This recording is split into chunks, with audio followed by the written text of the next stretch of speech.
murakoze. Nyiricyubahiro Musenyeri, munyemerere muri uyu mwanya ntumerenya kwa Padiri mukuru wa Paruwasi ya Bumara twakirira abashyitsi tugeze ijambo ry'ikaze. Bakristo bavandimwe, Kristo Yesu akuzwe. Kristo Yesu akuzwe. Mwese murakaza neza, murisanga, mugubwe neza, kandi dukomeza kugaragaza umutuzo nk'uko byagenze. Igitambo cyo kazi kirimo, tugiye kurikizaho inimero ya kabiri y'ibirori byacu. Dukomeze tugubwe neza, twitware neza. Tugiye rero kubereka abashyitsi kugira ngo mubishimire, babasuhuze, namwe mubasuhuze, mwaja mugenda mubaha amashyi menshi n'impundu za hano iwacu i Bumara. Turi kumwe n'umushyitsi mukuru w'ibirori byacu, Nyiricyubahiro Musenyeri Vincent Harorimana.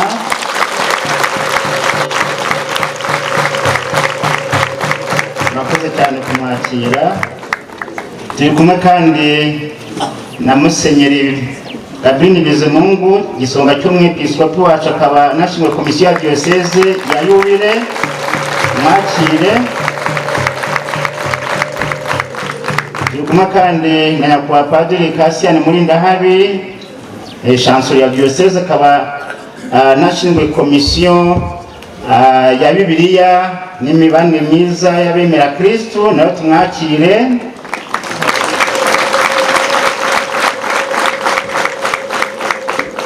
Turi kumwe n'umunyabanga mukuru w'umuryango wa Bibiliya mu Rwanda. Tumwakire, tumwishimire, yakoze cyane kuva i Kigali kugera ino i Bumara. Akaza neza, dukomeze kugubwa neza n'ibirori by'uyu munsi. Murakoze, murakarama.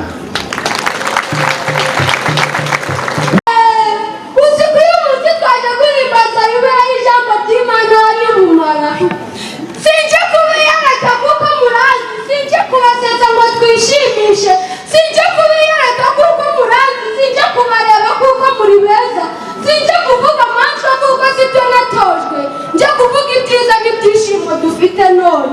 Nteye intambwe maze ndeba hirya ndeba hino, nyabuka imbere ndeba inyuma, nkabona twese duseka cyane, twishimye tunezerewe, twishimiye byinshi bitandukanye, harimo no kuba iyi yubile yahimbarijwe hano i Bumara.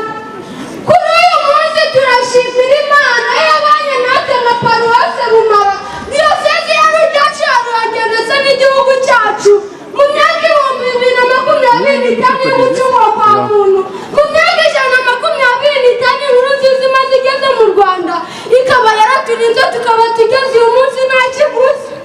Mana yacu rurema bibi, shimwa kuko waduhaye ibyiza rwose, shimwa kuko waduhaye byinshi rwose, shimwa kuko watubaye hafi rwose, shimwa n'ubu ngubu kiturinze tukaba tugeze ubu. Turangamira Kristo soko ya mizero, ubuvandimwe n'amahoro, utazajya mu bibazo bitandukanye, dore kuko kuba nta mani ibaho, kukiyemera karindiba mu bigeragezo nk'ibi. Wirambirwa mugenzi wanjye, kikamusengera gutabara. Twirinde kujarajara abavandimwe, turangamire Kristo soko ya mizero. Nitugeramo ibigeragezo turangamire Kristo, nitugeramo amagorwa turangamire Kristo, nitugeramo ibibazo nabwo tumurangamire. Afite byose ntacyo tuzabura nidusaba dukomeje. Ihangane rwose kikamusenge, ihangane rwose Imana irakuzi, ihangane rwose wirambirwa, ntabwo harimo ibibazo bya Imana itaragera.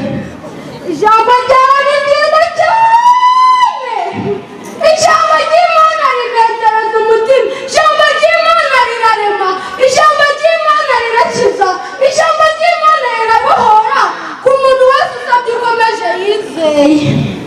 Ijambo ry'Imana rituranga aho turi hose, tuyoboze nabyo mu byo dukora byose, duharanire kurizirikana mu bikorwa byacu ndetse turikurikiza mu mibereho yacu, tumurikiwe ndetse n'isengesho ritaretse. Mana yacu, mubyeyi wacu, turagushimira kuko waduhaye umucunguzi wacu Yesu Kristo, nawe ufite icyubahiro yari akwiriye mu ijuru, yemera kuza muri iyi si y'abagome, arababara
ikarama.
Muboneza amashuri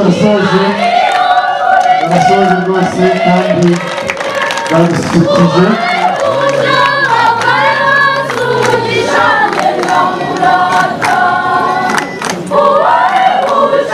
Muri cyubahiro Musenyeri kugira ngo muri uyu mwanya munyemerere ntumire Padiri ushinzwe guhuza ibikorwa by'abana muri diyoseze yacu atuyobora umuhango wo gutanga Bibiliya. Murakoze icyubahiro Musenyeri. Ishuri Tumenye Bibiliya rimaze hafi y'imyaka 20 rikora muri diyoseze ya Ruhengeri, rimaze kugera ku bantu bari buzima bageze ku 3,000. Uyu munsi dushimishwe no kubamurikira 65 tugira ngo mwigire imbere bifatanye no mu kugara buri wese. Tuba Musenyeri murashyikiriza buri wese icyemezo cye, certifica, mushyikirize na Bibiliya.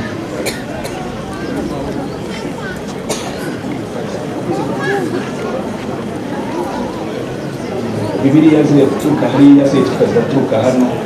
Ubwo rero tubikore neza. Jean Marie Bienveni Gasore wa Mumara ashyikirize certifica ye na Bibiliya.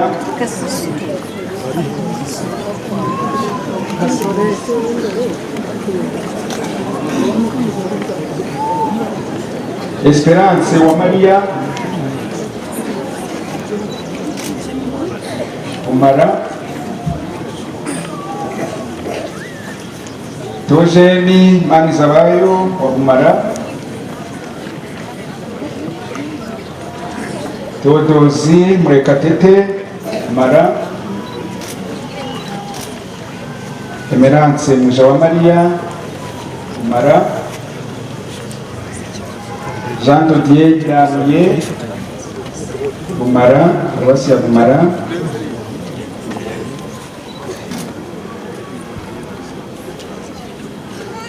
Maria Chantal Nirere Nuwa Bumara,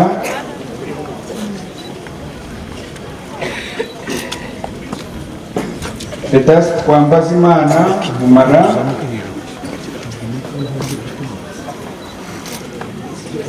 Donatille Uwizeyimana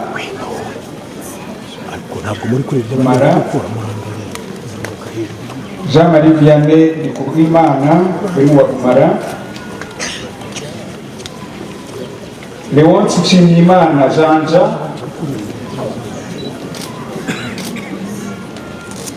abaje bahagarariye amaparuwase bihute nabo bazi bahagarariye hano, abaturutse mu maparuwase barahabwa certificat nabo bigira imbere. Uwo ni Janja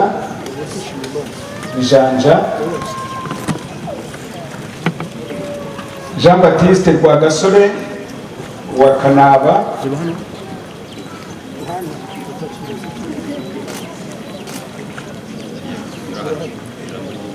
Bibiliya, Tarisi Nsengiyumva Nyakinama,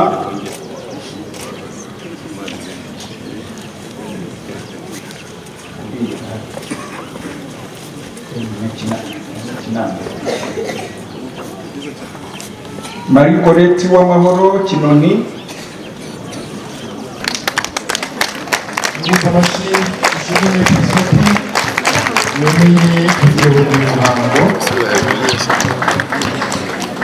bakitegura gusubira mu myanya yabo. abaje bahagarariye paruwasi umwe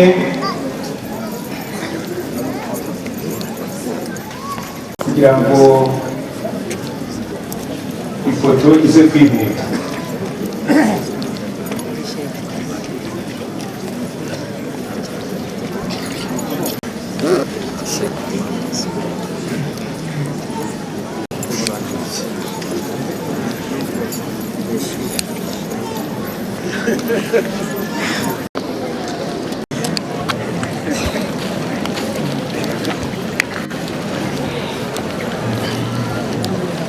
Musenyeri, ba nyakubahwa basaseridoti, ba nyakubahwa bihaye Imana, ba nyakubahwa abayobozi muhagarariye inzego bwite za leta, bakristu bavandimwe, Kristu Yesu akuzwe.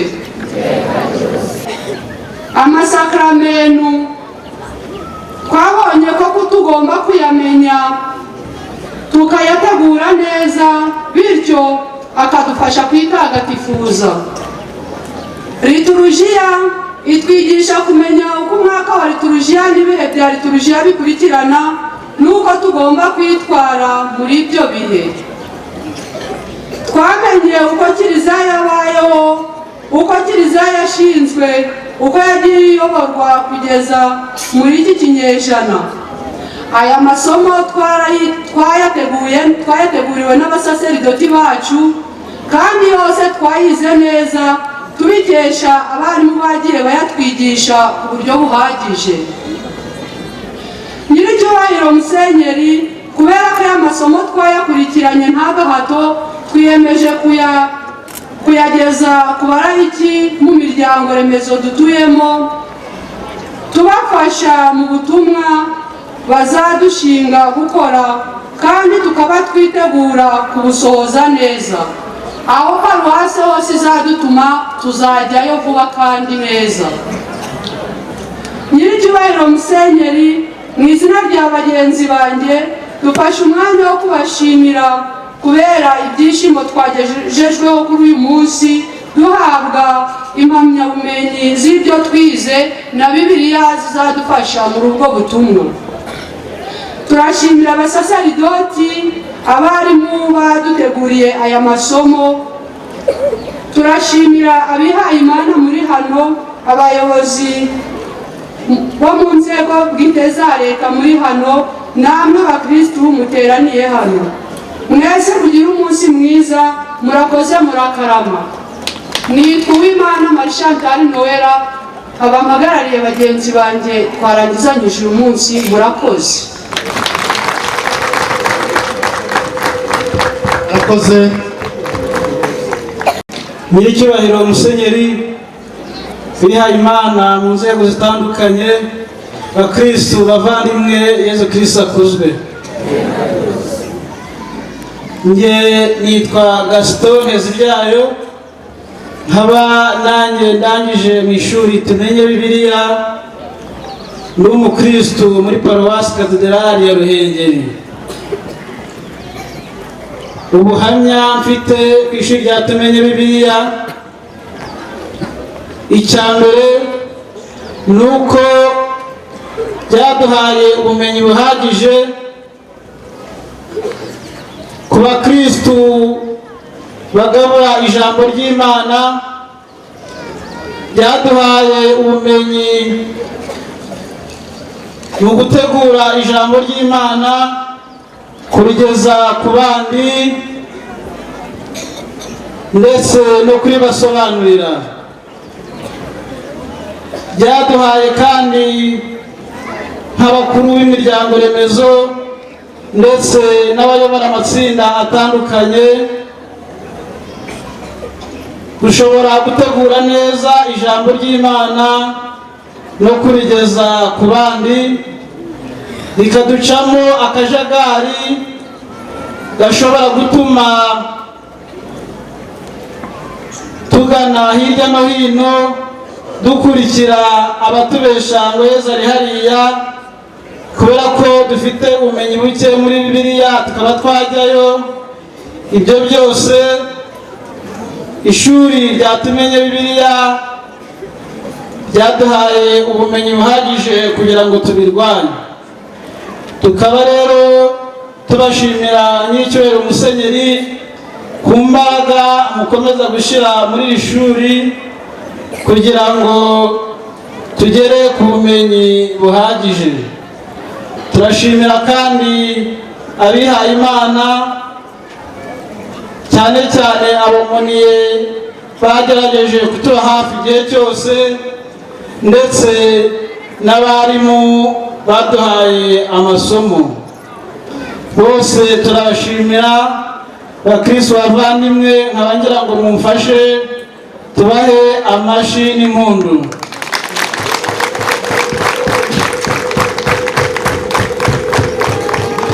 Murakoze, mukomeze kugira umunsi mwiza.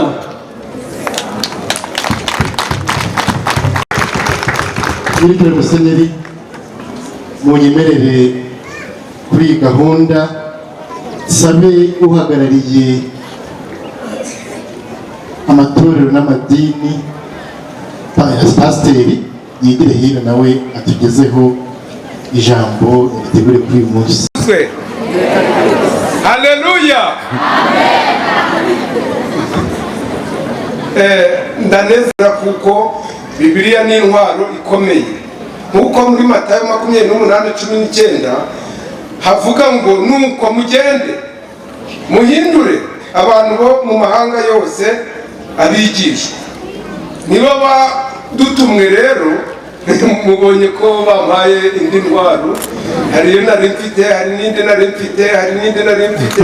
Baba weye, ni byiza cyane. Buriya uguhaye iyi ntwaro abaruta uguhaye ikijumba cyonyine. Harimo byinshi, dukomeze rero tunezererwe. Ni nayo mpamvu Imana ntiyavuze ngo abagatolika nibo bazazi iwanjye gusa, n'abiriya nibo bazazi iwanjye gusa, ahubwo uwejejwe abe mu itorero rye, sibyo? Uwanduye nawe ahinduke. Muri gahunda zose twanezerewe banyakubahwa, kandi uyu mutima mufite w'urukundo nizeye yuko natwe hari icyo tubigiyeho.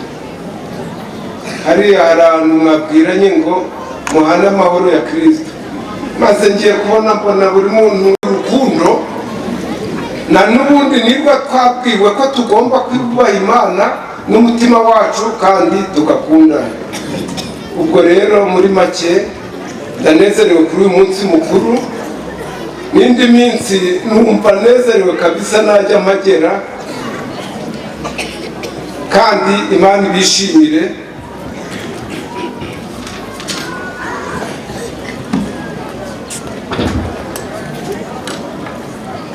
Icyubahiro Musenyeri ukaba umwepiskopi wa Diyosezi Gatolika ya Ruhengeri, banyakubahwa bafatanya na Musenyeri gutunganya imirimo ya Kiliziya mu nzego zanyu zitandukanye,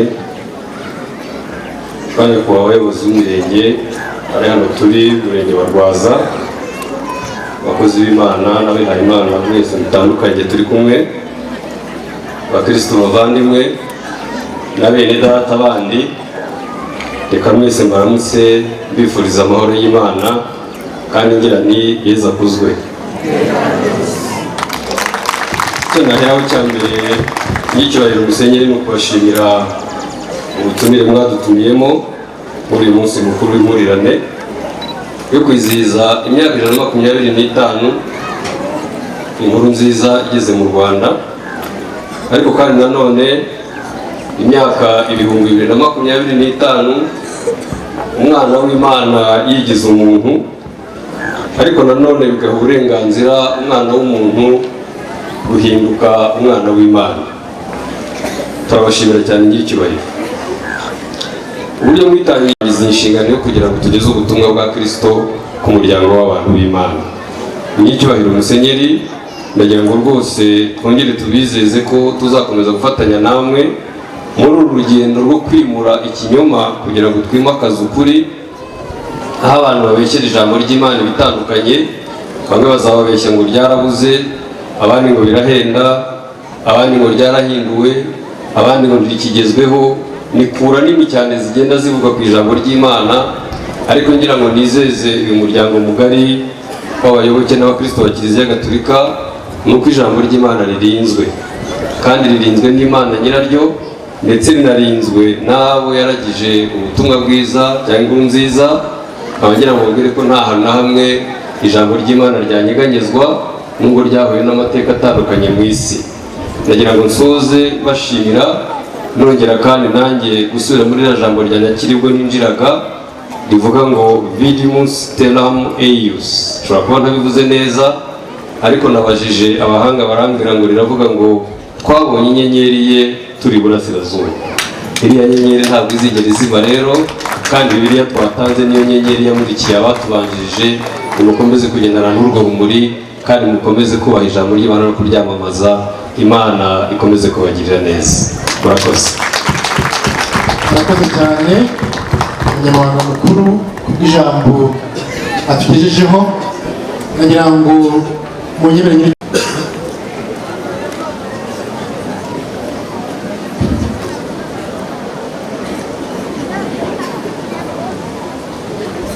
nyiricyubahiro Musenyeri wa Diyoseze ya Ruhengeri, umunyamabanga mukuru w'umuryango wa Bibiliya mu Rwanda,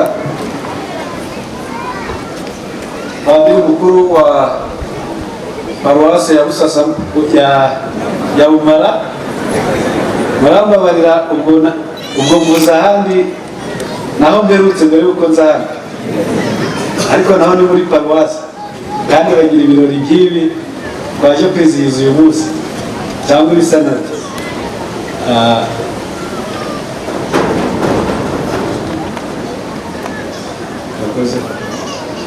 Abasaserdoti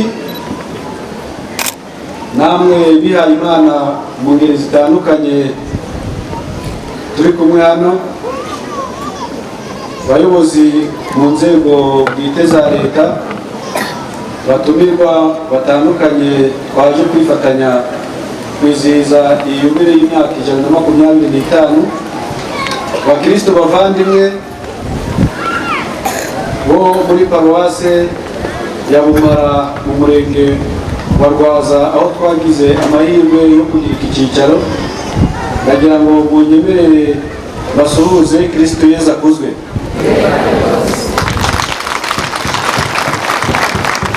Nitwa Nkurunziza Faustin, nkaba ndi umunyamabanga nshingwabikorwa w'umurenge wa Rwaza mu karere ka Musanze, mu izina ry'umuyobozi w'akarere ka Musanze utashoboye kuboneka muri ibi birori, ndetse no mu izina ry'ubuyobozi bw'umurenge wa Rwaza no mu izina ryanjye bwite, tewe ishema no kuza kwifatanya namwe muri uyu muhango w'agaciro, muri uyu muhango twese tuzirikana kandi twibuka imyaka 125 ivanjiri cyangwa se ubukristu bugeze mu gihugu cyacu.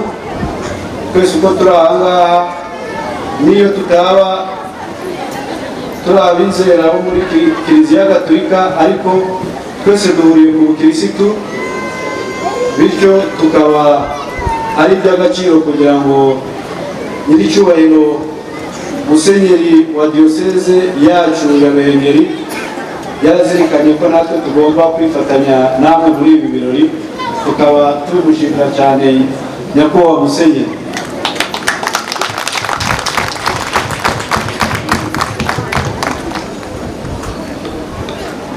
Kubahagarariye amadini n'amatorero mwaje kwifatanya natwe bavandimwe, ndabaramukije mwese.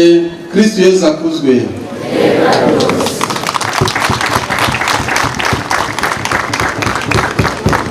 Muri uyu mwaka twizihiza yubile y'impurirane y'imyaka 2025 y'icungwa rya bene muntu, iherezo Alpha na Omega.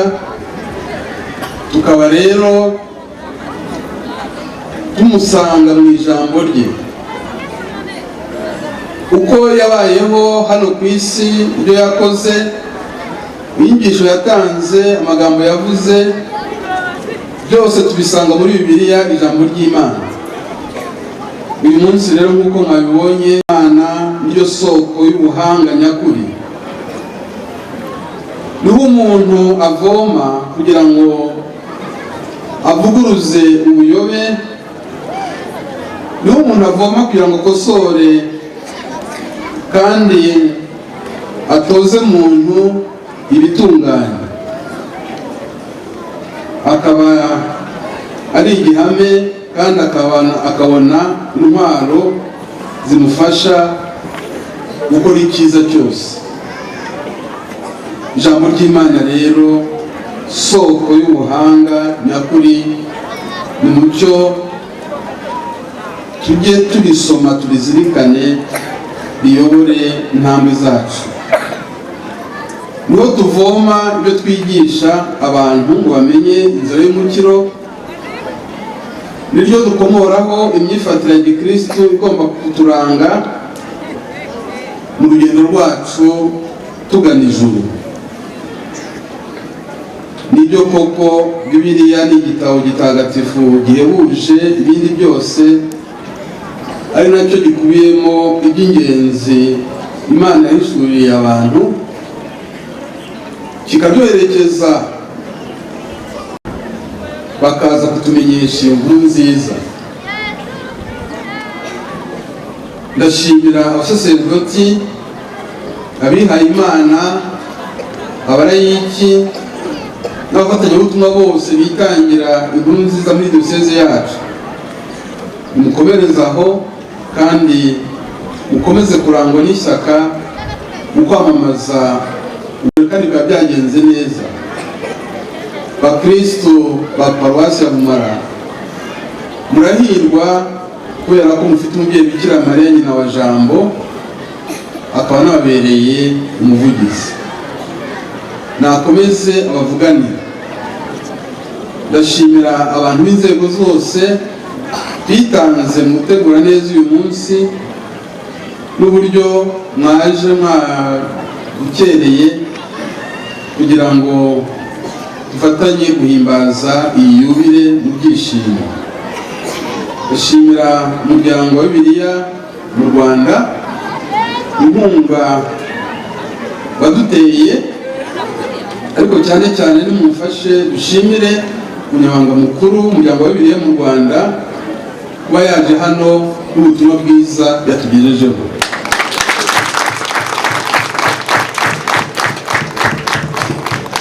Ndashimira n'ubuyobozi bwa leta mu bufatanye. Ndashimira umunyamabanga nshingwabikorwa w'umurenge wa Rwaza ijambo ryiza yatugejejeho mu izina ry'ubuyobozi ahagarariye. Ndashimira abantu bose bafashe ijambo mbere yanjye. Ndashimira abatweretse ibihangano, abana bacu batweretse imikino, imvugo, imbyino n'ibindi byose. Ibi byose byatumye uyu munsi uba akataraboneka, kandi ndizera ko tuzasarura imbuto nyinshi kuri uyu munsi mukuru wabereye hano.